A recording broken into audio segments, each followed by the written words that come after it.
I'm Stephen Downey, and you are very welcome to episode 44 of the Mindful Living Guide. This week, I met a lot of special people on my journey through life, but this person is just amazing. I mentioned many times in the show the reels that she shares on Instagram, but she's just such an amazing, amazing outlook in life. Um, Niamh McDonnell, life coach and NLP practitioner, and just all round positive person. You'll get a lot from this show. She shares some amazing tips from people like Byron Katie, just journaling tips, and just a lot of just positive affirmations, positive things about life. So if you want to add some positivity into your day, listen on and enjoy this week's episode of the Mindful Living Guide.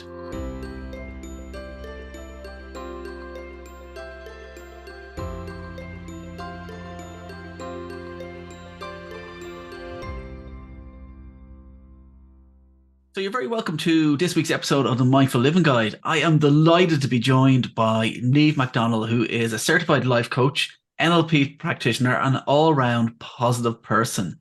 Niamh, you're so welcome to the show. Oh, thanks so much. Glad to be here. I have to admit, and I've just spent the last hour or so looking over more of your reels, but I have an addiction to your reels. I just love the like we were just saying a second ago, the conversational style that you just your advice to people and everything is just fantastic, and I just really love your attitude to life. So that's one of the main reasons why I wanted to get you on the show and just have a chat and just about yourself, about your outlook on life, and all those positive things that you bring to people's lives. Um, if we start out actually, if you want to give some background for people that don't know you, just about yourself, Neve. Yeah, okay. I suppose I started the Instagram page about 2 years ago, and that's kind of where all these ideas started just flowing in, the videos and the reels and the posts and stuff. There was kind of a few catalysts and things that happened. One was the ending of a big relationship about 10 years in my life. Right. So at that time, when I came out of the relationship, I felt, a sense of like, it was a sense of shame there because it hadn't worked out. There was like not good enough. And I kind of felt that like I'd done so much work and courses and studies. And I was like, here you are now, Niamh, and like you're this coach. Yeah. And now you're like in this, situation experience, and you're not really like, you're going into that blame or why didn't you get out quicker, all these kind of different things. I'm not taking any responsibility. I think taking responsibility for our active participation in any experience is really important, like removing blame and really taking responsibility. That was one really life learning thing. So then I got this, I'm not going to call it like an awakening or right or an aha moment, but it's about a week or two later. And I remember waking up and getting out of bed, and I was like, well, this is it now, Niamh. Here's your chance to really put all of this, all of these learnings, everything that you've studied, and this really big, experience and this ending of relationship, and do something about it.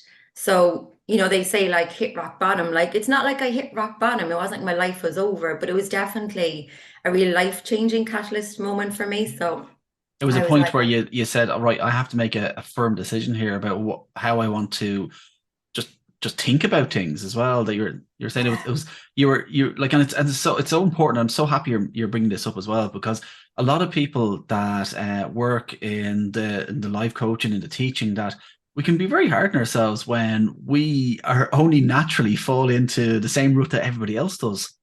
Yeah, completely. You think you should know the answers. You've studied Yeah. this, like, but and there's always a saying as well, like from our greatest pains come our greatest strengths.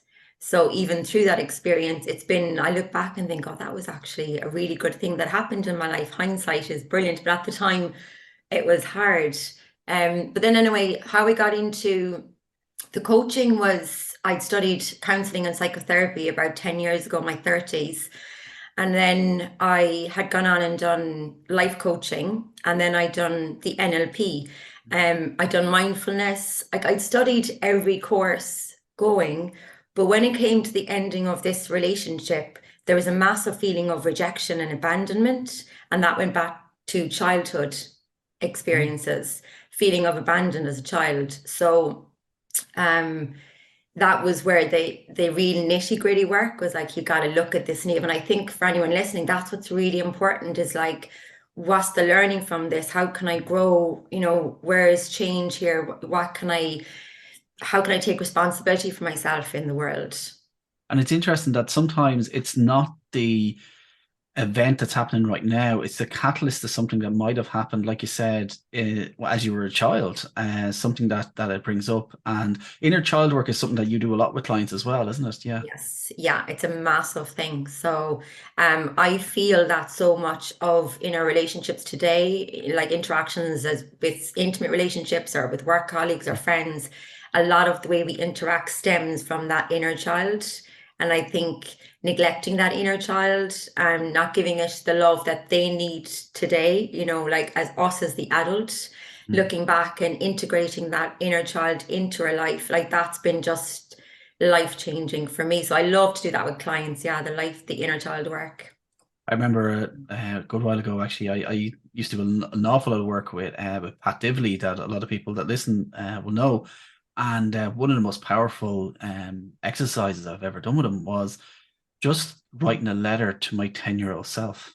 And n- I didn't realize how powerful it would be and how freeing it would be just to talk back to yourself. And it's a long tangent now. I went on. That's an awful lot of stuff happened in my childhood that I needed to talk to him about, but I'd been ignoring that young Stephen, and I think a lot of people can learn from that. Learn from just forgiveness to yourselves.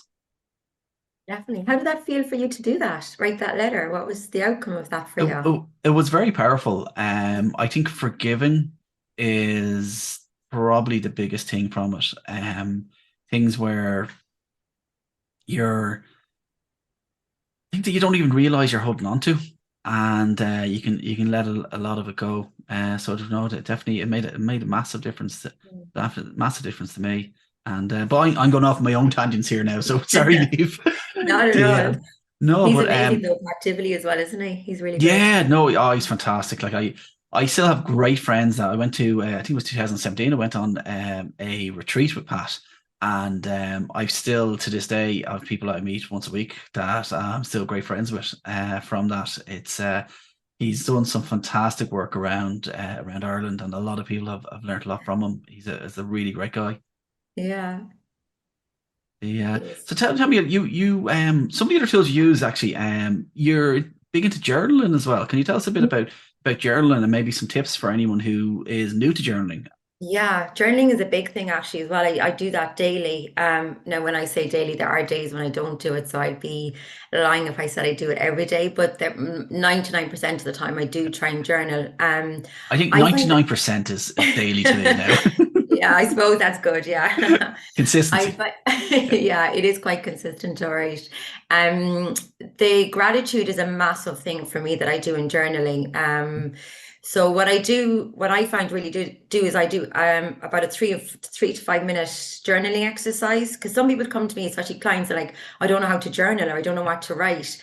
Yeah. And there's lots of different ways to journal, but one exercise that I do is I write, say, three things that this takes literally 2 to 3 minutes. So three Yeah. things that I'm grateful for, okay? Yeah. So the more things that we can focus our subconscious on that we are grateful for, that reticular activating system will look for more things. So if you can look for things in the moment that you're grateful for, also you can't feel grateful and angry or sad at the same time. It's not possible. So it's going to even change the trajectory of how you're feeling in that Yeah. moment as well.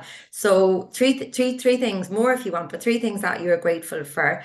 Then this is the next one that sometimes clients get a little bit stuck on is three traits or qualities that I admire about myself. Oh wow. So that could be like physically, it could be my kindness, Hmm. my smile, the love that I give, whatever it is, three things that you admire in yourself. The third prompt is today I want to feel. So this is all into the subconscious mind again. Yeah. Today I want to feel. So whatever you want to feel, empowered, strong, joyful, peace, whatever. Today, and the fourth prompt is today I set the intention for. So it can be I Yeah. set the intention that I say this one actually, one of my favorite. I set the intention today that no one is going to impact on my mood. So if someone acts a certain way, it's not going to impact on my mood. Now I wire and fire that into my subconscious mind when I'm writing this consistently and with repetition. So I'm doing this every day. So it becomes more like of a default then, instead of defaulting to the negative way of thinking in the morning. So it's Yeah. changing how I set the tone of the precedence for my day. And the last one that I say is today I'm excited for. So what am I excited for? So we can very easily, like our minds can default to like, oh, what happened yesterday? What's going to happen today? Oh, this went wrong. Or what's this person, all the da da da da da. But when you just focus on today, I'm excited for, today I intend to, today I want to feel, today I'm grateful for, today I admire about myself, it changes how you feel. It's all about how you feel. And do you get up and do this straight away in the morning? Is there a set time that you do each day? Yeah, I don't do it straight away, right? But I do get up in the morning and I put my hands like this in that prayer sense and I say, thank you. Thank you for another day. Thank you for being alive. Thank you that I'm here. I do that every morning. I get up. I don't do the journaling straight away, but as soon as I can, I do. Yeah, it's it's a morning ritual, and it's Yes, such a great definitely. way because like it's I often talk on the show about like it's our minds naturally just slip into that negative bias, and sometimes we need to kind of push it towards that that positive side, and there's like it's like there's so much, so it's so important to our life and to our day to day that just to look at that positive each day. um I actually some things actually I when I was looking back at some of your reels, there were some really powerful statements, and one actually I think it might be today or yes or very recently that you're saying that being wanted feeds the ego, Yeah. but being valued feels the soul.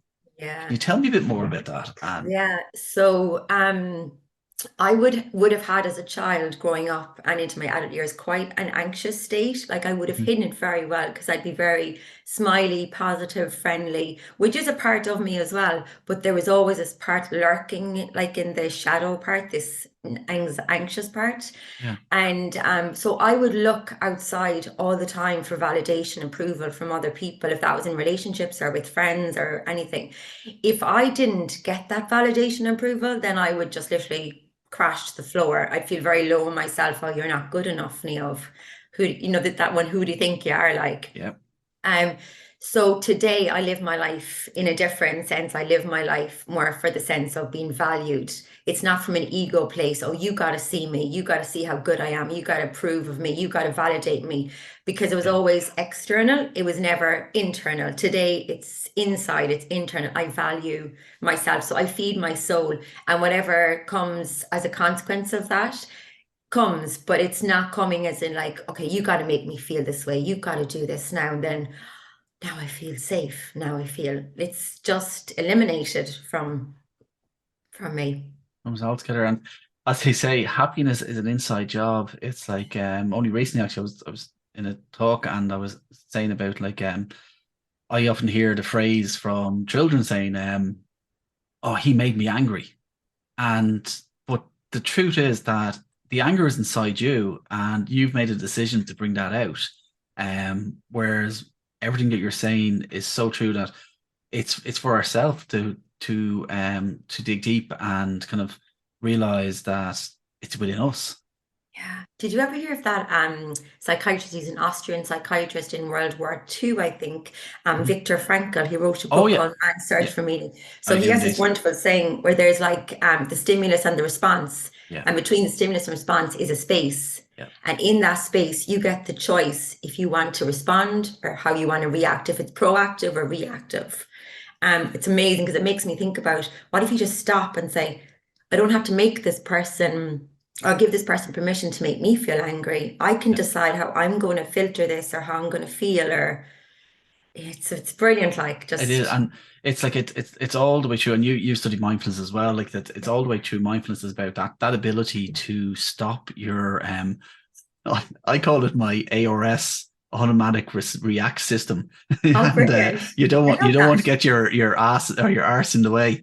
Yeah. But it's like it's that automatic default response to kind of go jump and kind of react to someone. Whereas if we can introduce that little pause into our life, we can respond exactly like Viktor Frankl says, and he is someone I admire so much, that his outlook on life, being through such trauma in his life, and choosing to look at the happiness, choosing to look at the bright side. I think like you were talking about that at the start there about like that. You made a decision one day that you were going to get up, and this you were going to decide what way you were going to feel, Mm. and it's so important. Like and I think that's there's so many of us out there that we don't make that decision to get up and do it. We kind of just we're still kind of in that autopilot. And how do you think if people can shift from like it's a very hard thing to do. It's like to get up one day. Like a lot of time it is a stimulus. It is something that says, right, enough is enough. And like you said, you didn't go to rock bottom, but you still were able to make a decision. Yeah, and I think guys still sometimes wake up, not as much anymore, but I still wake up with those anxious feelings, especially in Hmm. my tummy. I'd wake up and I'd be like, I just feel the day ahead, or I just feel thinking about something or anxious about something. But it's like discipline is really, really strong as well. Like you have to really override and overcome those negative feelings, because a lot of them are just very repetitive, sim familiar feelings from childhood even. But you have to come in and override that and be like, okay, I'm going to choose something different here. What can I do to like ease this? What can I do to help myself? Like being mindful, you know, catching your breath, feeling into it, journaling, going for a walk. Like you decide that you get to choose. Otherwise, what's the alternative? Stay where you are in that icky, mucky way of thinking, that does nothing for you. There's a lady, I don't know if you ever heard of her, name is Byron Katie, and Oh, yeah, she does the work, and yeah, there's four questions, right? And it's yeah. like, I've studied a bit of her work now, and it's like, so when that negative thought comes, and I think listeners might find this really helpful, but when those negative thoughts come in, like to really discern, like ask the question, is this true? Like, what I'm thinking right now, can I 100% absolutely with no conviction know that it's true? All you want to find is that space, stimulus and response, just that space where you Yeah. can go, well, maybe it's not true. Maybe that person was going through something. Maybe that's why they ignored me, or maybe that's why they didn't answer my call. Do you know, it just gives you a chance to Yeah. find something different. And then you can ask the following questions like, how do I feel when I think this thought? Or I Mhm. feel like unsettling, uneasy. Who would I be if I didn't believe this story or this thought? I'd feel free. I'd be able to go out into the world, be myself. I wouldn't carry this with me. There's so many tools out there that people can use to get them out of this funk Yeah. Out of the when they rut. feel that anxiety in the morning. There are tools and techniques, there are ways. And I it's know. that's a fantastic like Byron Katie. I actually funny about going back to Pat Divilly again. It was actually Yeah, I think I did that exercise with Pat in one of his workshops before. And I think isn't it there you can actually download it's free to download. If you look yeah, up if you're listening now and you want more about this, if you look yeah, up Byron Katie and the work, and there's yeah, actually it's like a 2 page thing that which all of the questions that Niamh has gone through there they're all on this, and it's fantastic for even like if you look at something like jealousy and like why am I feeling this way about a certain person, and it really kind of it goes down to a deeper level and it brings you down to understand the reason why you might be feeling like that, and just question your inner beliefs, and not in a negative way but in a way that might make expand how you're thinking about a situation. yeah, completely. It just gives you that little bit of space. That's all we're looking for in every Yeah, moment is a little bit of space to just think a little bit differently. Because we negate to the very familiar way of thinking, must be me, like, but what if there's a way to challenge the experiences? And yeah, she's amazing. yeah. I love her work. I would highly recommend anyone listening to look it up. It's And powerful. I'll stick a link in the show notes as well, so that people can download that worksheet as well. It's absolutely powerful, I powerful. love the synchronicities happening here as well. Yeah. The no, but this is what I love. Like even I was actually just earlier on today. Actually, one of the guests that I had recently on a podcast, a cousin of mine that lives in London, just sent me a message going, what? How do you know him? And she knows it was George Wilson, and she was there like, Stephen's my cousin. How do you know him, George? And all this, like it's like I think the universe always looks out, and Yeah.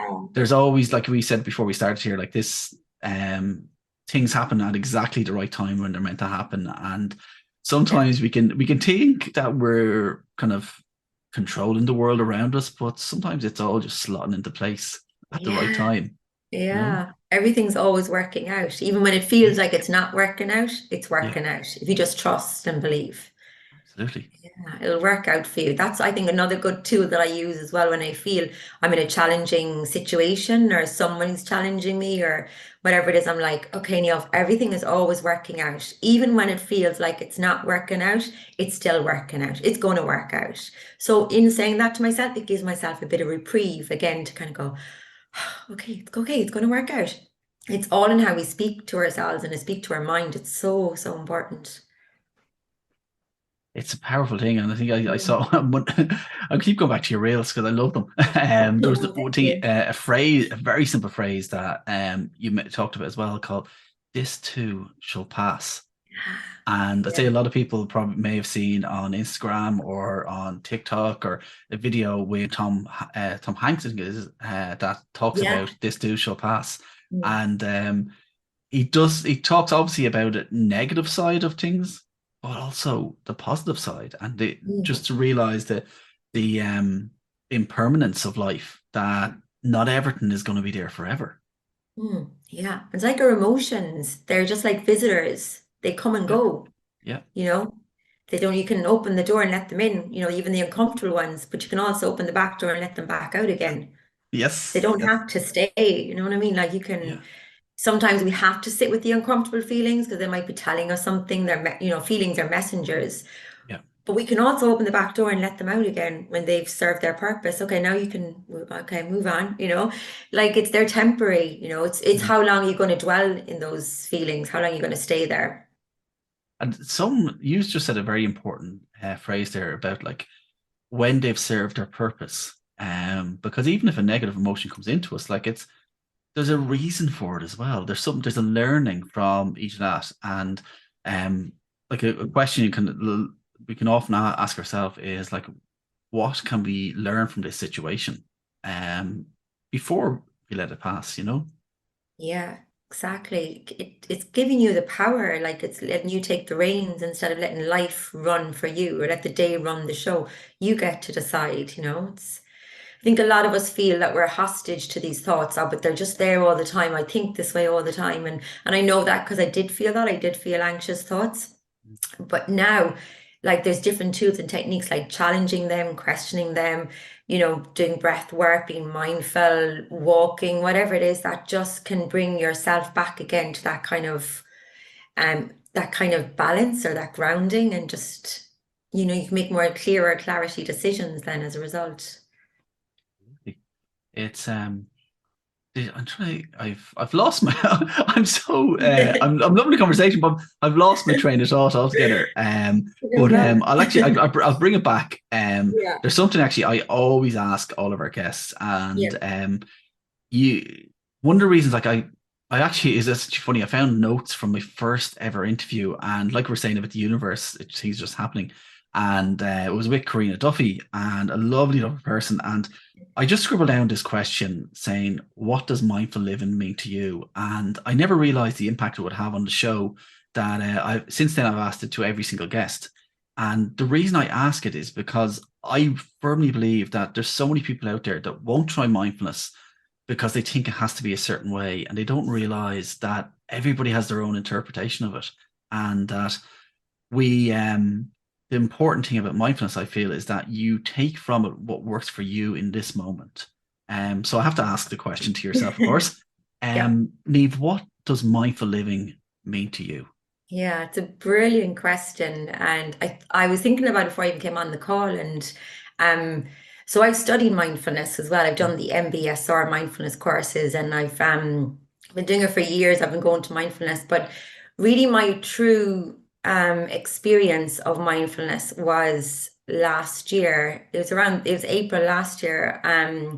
I went out to Nepal and I hiked to Everest Base Camp. I went by myself, but there was like a guide and a group of people out there.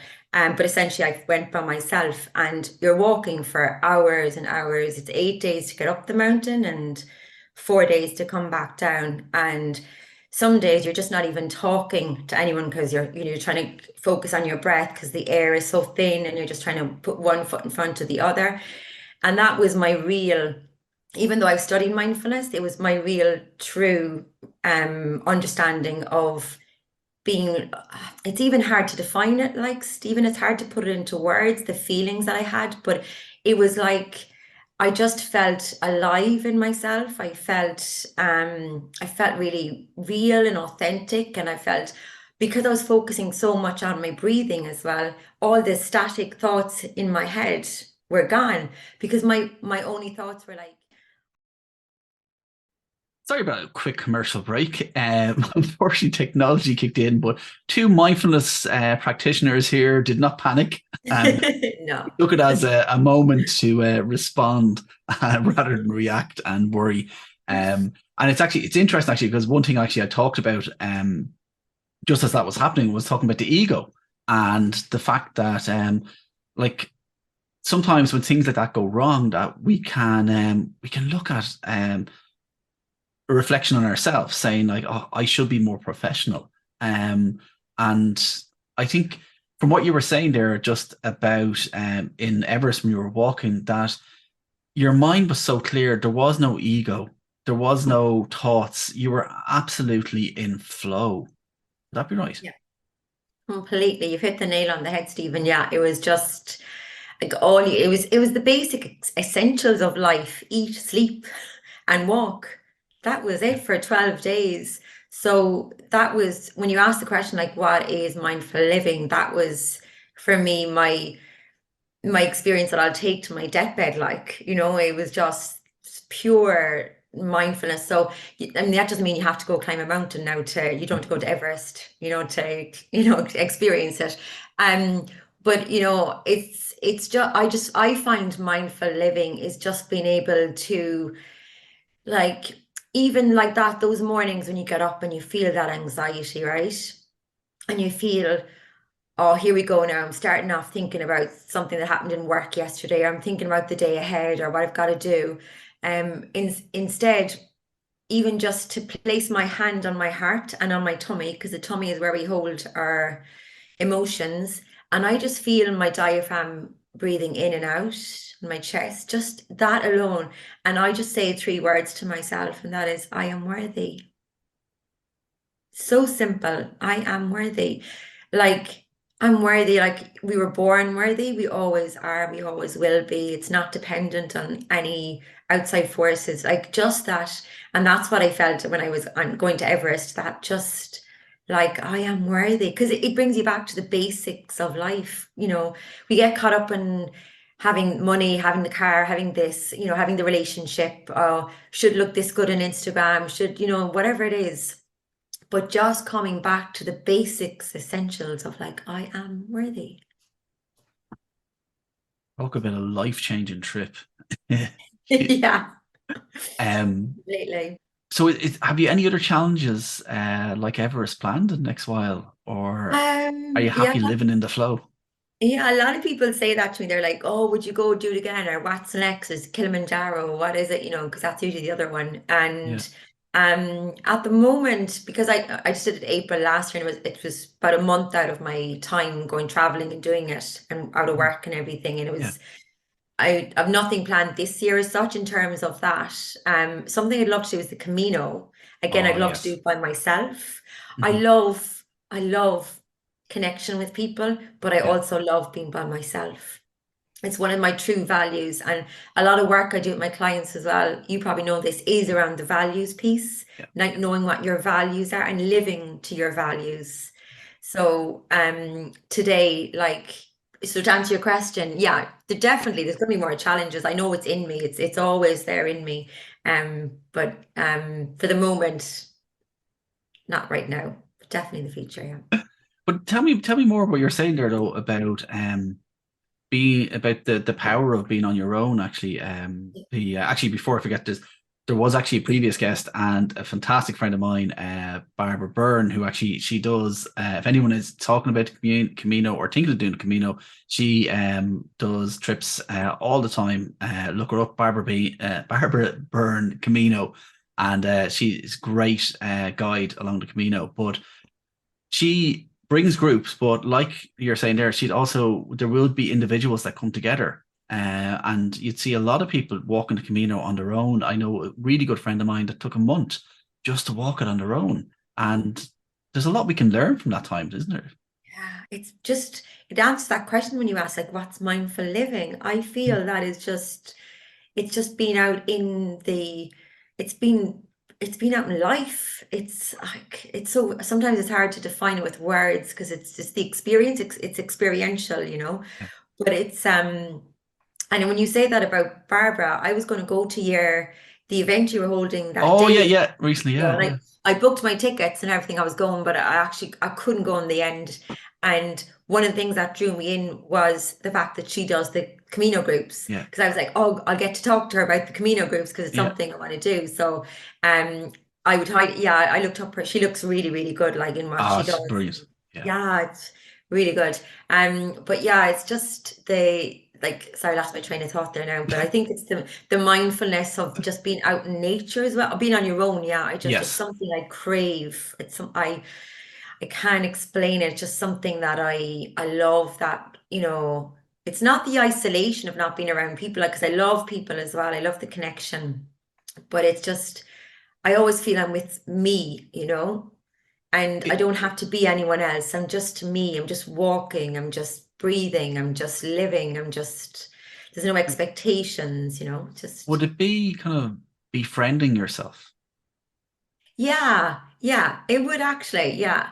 I talk about that a lot in my videos, but actually is having your own back Right. and, Yeah. being on your own side, championing yourself. I'm a big advocate for of self-love as well Mm. and bringing love into yourself, into your life, because love is the highest frequency, like especially self-love, and it tracks in so much more when you can really come from that inside place first. It sounds a bit like, oh yeah, just love yourself, but everything flows to you more Mhm. naturally when you do love yourself. It's the strongest emotion, like, so yeah, It's made mindfulness. a lot of people will listen to this type of thing that's not used to this work, and yeah, they will say it's a load of woo woo, or it's like it's yeah, self love, it's all fun, but there's something very powerful about it, about actually, like there's many type, like I don't know if you're into affirmations as well, but like looking in the mirror and just look, literally saying I love you,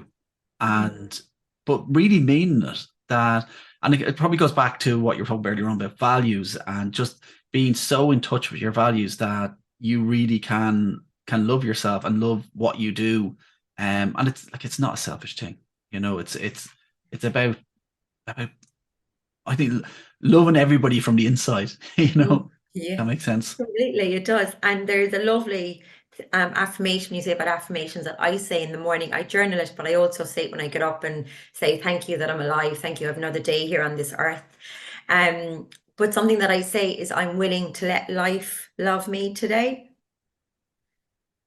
So I'm willing to let life love me today. So life wants to love us, like life wants to work for us. It's not happening to us, it's happening for us. But a Mhm. lot of the time we block it off with our negative way of thinking or blaming other people. Well, if she was different, if he was different, but we're putting obstacles in our way of letting the universe or letting life love us.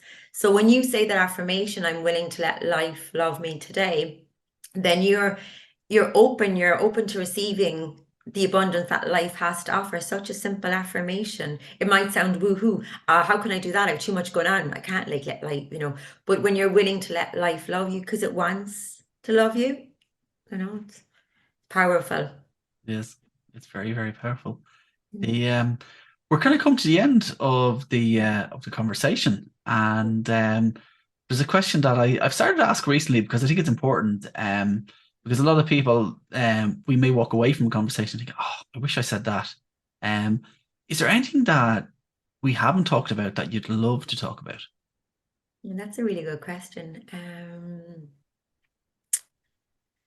My mind now was like going woo woo, but there's so Yeah. much going in there. There's something deep inside that you're passionate about. Yeah, I think coming from coming from my own experience, is letting go of what I think people think about me. That would be because I would have been a sensitive person. I would have wanted, people, I've always wanted to be such a nice person, so everyone would like me. And when they didn't, I'd be like, crashing to the floor again. Yeah, please like me. So I think the important thing is that I'm not responsible for other people's opinions or perceptions of me. And as long as I love me, then that's all that matters. And there's a wonderful saying as well that I have, and it's like, it's not what people think about you that makes you wobble. It's what you are thinking about what they are thinking that makes you wobble. I'll Wow. say that again. So it's not Yes. what people are thinking about you, okay, that makes you wobble. Like wobble is in feel uneasy, Hmm. uncomfortable. It's what you are thinking about what they are thinking that makes you wobble. So we don't even know what people are really thinking about us anyway. So when we let go of like trying to um analyze and go over and ruminate what people think about us, when we can drop that, it's real freedom. That's mindful living again, isn't it? Yeah. It's like what you think of yourself is more important than what anyone else thinks of you. This is your life. Like, get up and make the best of it for yourself. Be willing to let life love you because it wants to. Wow. What a powerful, powerful way to finish this episode. And I think a lot of people will get a lot from this. If they want to contact you, actually, what's the best way for people to get in contact? Yeah, so at the moment I am looking into doing different kind of platforms, but it's still Instagram. Okay. So it's just Niamh McDonnell life coaching. Yep. Um, and if that you can DM me there. There's also my email, so you can contact me by email. But that's probably the best way. Best Yeah. way. And Yeah. I'll put all that in the show notes so people can get in touch. But I would, and I've said it a few times throughout this show, and I really reiterate it, to please look up Neve and just follow her reels. That you'll just fill your soul with love every time you listen to these. They're powerful, and a lot of the stuff I feel you talk about, Neve, is very obvious that we should be. And there's so many aha moments. Going, why didn't I think of that? It's powerful. So Oh, listen, thank you so much for everything that you share with the world and the work you do. And thank you for being on the Mindful Living Guide. oh, thank you so much, Stephen. It's been an honor to be on here. So thank you too. I really appreciate it. Thank you. Oh, what a great conversation. I really, really enjoy talking to Neve and even our interruption. I've had a few gremlins recently with the episodes, and Zoom has been causing a few issues.